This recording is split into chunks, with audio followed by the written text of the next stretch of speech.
Big boy light, take one. Let me tell you, ever since I was a young little boy watching YouTube, I would see countless high-level YouTubers talk about how they would get the Aputure 120D as their light of choice. And being the fact that I didn't even have a job yet, I could never afford such a light. So it was always out of my grasp. But I can be able to say, after all this time, after all my shekels have been saved up, and after having a little following of my own, I can confidently say that I did not do that at all. Instead, what we have here is something even better.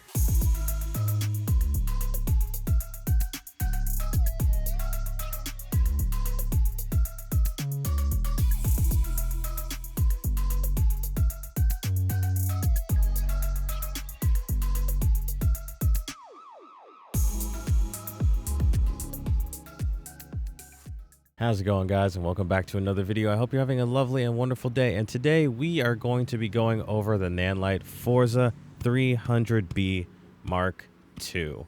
Now, I'm not the type that will really go on to promote camera gear unless I'm actually using it, so I bought this with my own money, and let me tell you, it was expensive. But first, let's go over why you would even need a lighting. If you have a good camera, doesn't that kind of cover everything? Well, while you get good image quality out of a good camera, the biggest problem that people have that makes their footage look kind of amateur is the fact that their lighting game is out of whack. Let me put you in an example. Let's say you're trying to take a shot of a bathroom for a beautiful night scene, or at sunset, golden hour. Unless you happen to be filming at those exact times, you're gonna be SOL as far as how lighting is if you're relying solely off of natural lighting. And while you think, I could just turn on the lights in the bathroom, it makes things look very sterile, and overall, it's just very unesthetically pleasing.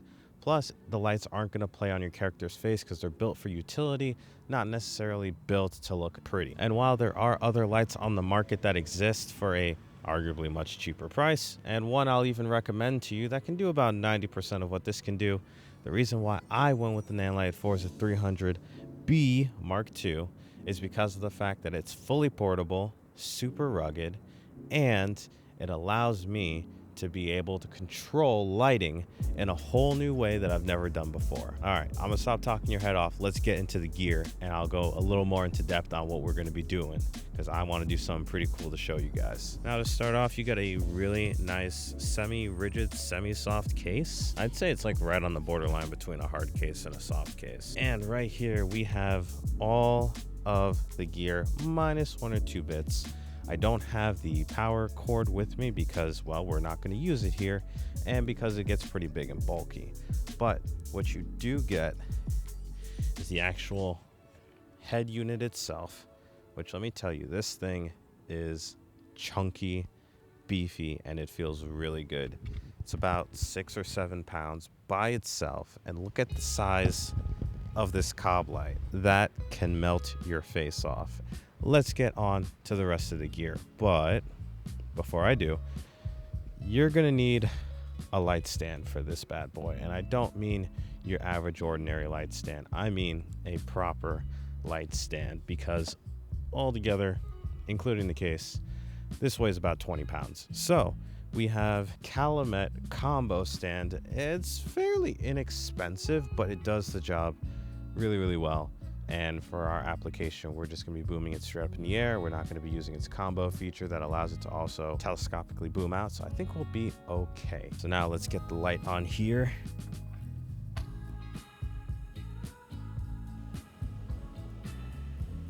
You can see this light comes with a single-sided locking mount, which at first I was a little bit worried about because the Gen 1 version had dual air rosettes. But I can say it's really nice and sturdy, and it allows you to lock everything with only one hand. Now, unlike some of the cheaper lights that you see on Amazon and at Walmart, this actually doesn't have any control on the lighting itself. All you have is a plug here.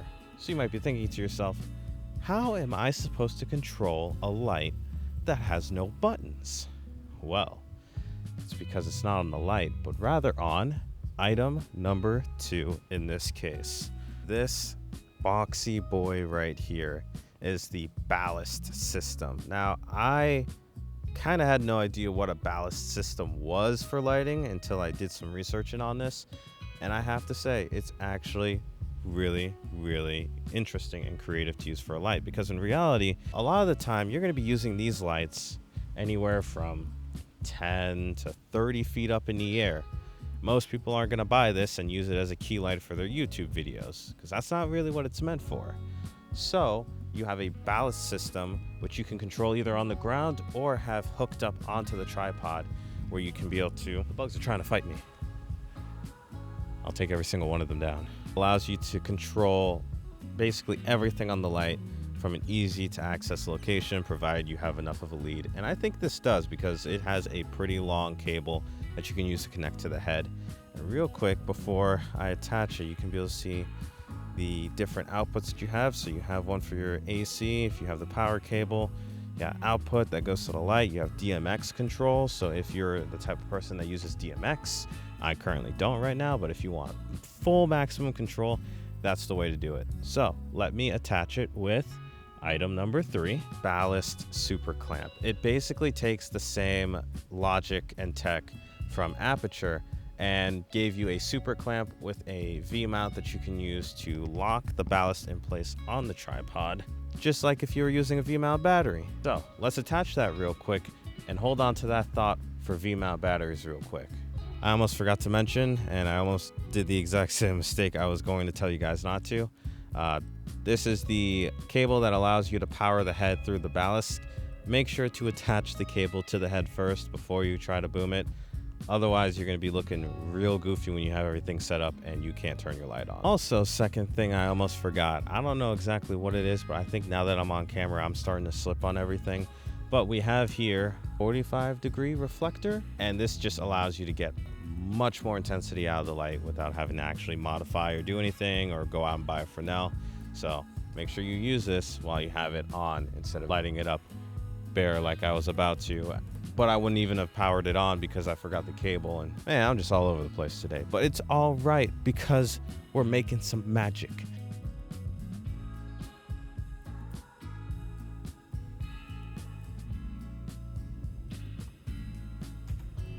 Okay, so now that we have audio still going, good.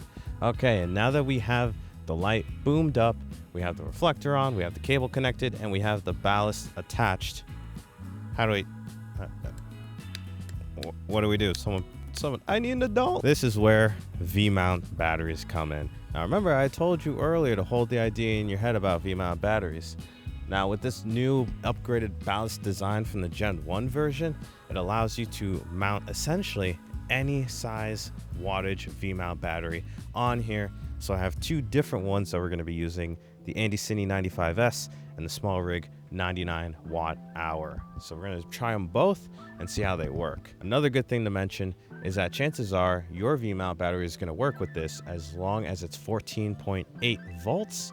You can use either a single one and have it run at about a max of 45%, or use both for the full 100. So you get the ultimate control over your battery usage.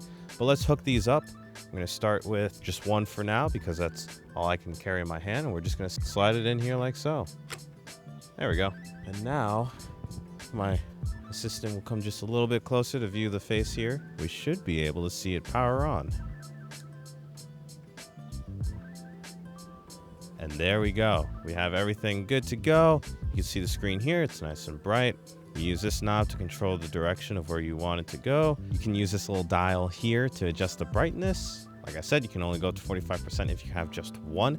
But I think for right now, 45% is really all that we need because this outputs 350 watts, which is kind of crazy. You would think they'd name it something like the 350B, but I guess either I don't know how wattage works, or maybe they just want to look like the underdog. I don't really care. So why would we need something like this for cinema as a whole? Or why do I need it for my video work, you might ask yourself? Well, for one, like I said, this is fully portable. We're outside, there's no wires or anything connected to it, so you'll be able to use it in pretty much any situation or scenario, provided you can lug that big thing with you. And like I said, I'm going to be showing you a demonstration using this to power our lights.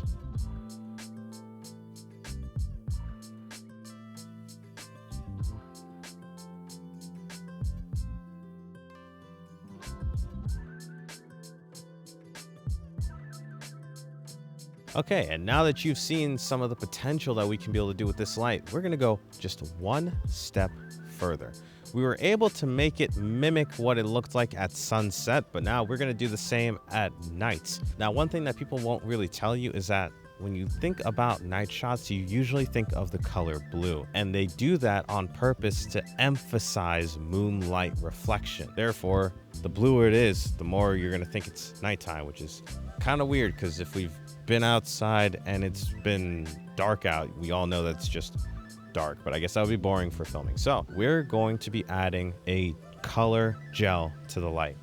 What these are pretty simple. They're translucent cellophane or whatever pieces of paper that allow you to be able to have lights of different colors shown through without the need of an RGB light, which is good because an RGB light that is this bright would be even more expensive than this already is, and it's pretty expensive. It's $1,000 US if I didn't mention that. And while color gels aren't terribly expensive, especially compared to this thing, I'm a nickel and dime anywhere I can, as long as I can't really tell the difference. So instead of paying $30, $40 or more for color gels, you can go to your local Dollar Tree, Walmart, or anywhere that sells colored binder dividers. They pretty much do the exact same thing. I've had these running at full 100% on the light for an hour, didn't even get warm. So we're going to lower the light and we're going to attach these with some good old Scotch tape or masking tape or any type of tape that you have. I wouldn't recommend duct tape though. It's a little bit of a hassle. So we're going to attach these on there and see what kind of added effect we get with the blue. Now would you look at that? Beautiful. Just like how the professionals do it.